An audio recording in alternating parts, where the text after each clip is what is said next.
குடிபோதையில் பெற்ற மகளிடமே அத்துமீறிய நபரை அவரது மனைவி 2 துண்டுகளாக வெட்டி வீசிய சம்பவம் அரங்கேறியுள்ளது.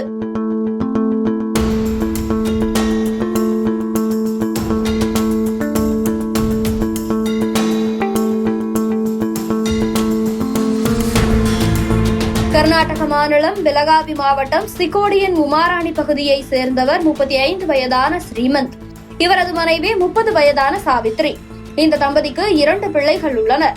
விவசாய கூலி வேலை செய்யும் ஸ்ரீமந்த் மதுவுக்கு அடிமையானவர் என கூறப்படுகிறது. போதையில் வீட்டிற்கு வரும் இவர் மனைவியை அடிப்பதை தினசரி வாடிக்கையாக கொண்டிருந்துள்ளார். இந்நிலையில் பைக் வாங்க விரும்பிய ஸ்ரீமந்த் அதற்காக பணம் தேவைப்படவே பணம் சம்பாதிக்க மனைவியை பலருடன் உல்லாசமாக இருக்க சொல்லி கொடுமைப்படுத்தியதாகவும் கூறப்படுகிறது.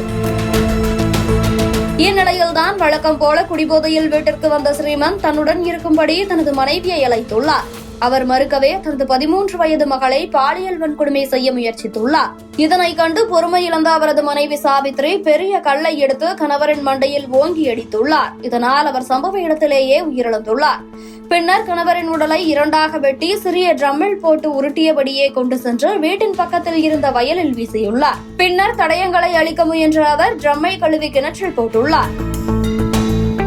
மீண்டும் வீட்டிற்கு வந்த அவர் ரத்தக்கரை படிந்த மெத்தை மற்றும் உடைகளை கல்லை கட்டி கிணற்றில் போட்டுள்ளார். பின்னர் வீட்டில் இருந்த ரத்தக்கரைகளை கழுவி சுத்தம் செய்துவிட்டு உடைகளை எரித்து அந்த சாம்பலை குப்பை தொட்டியில் வீசியுள்ளார்.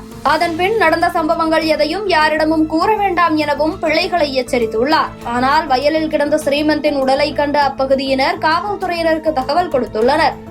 இதனைத் தொடர்ந்து சம்பவ இடத்திற்கு வந்த சிக்கோடி காவல்துறையினர் உடலை மீட்டு விசாரணை நடத்தியுள்ளனர்.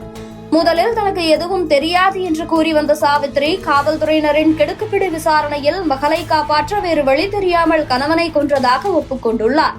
தான் சிறைக்கு சென்றுவிட்டால் பிள்ளைகள் அனாதையாகி விடுவார்கள் என்பதால் கொலையை மறைக்க முயன்றதாகவும் காவல்துறையிடம் வாக்குமூலம் அளித்துள்ளார். இதனைத் தொடர்ந்து அவரை கைது செய்த காவல்துறையினர் தொடர்ந்து விசாரணை மேற்கொண்டு வருகின்றனர்.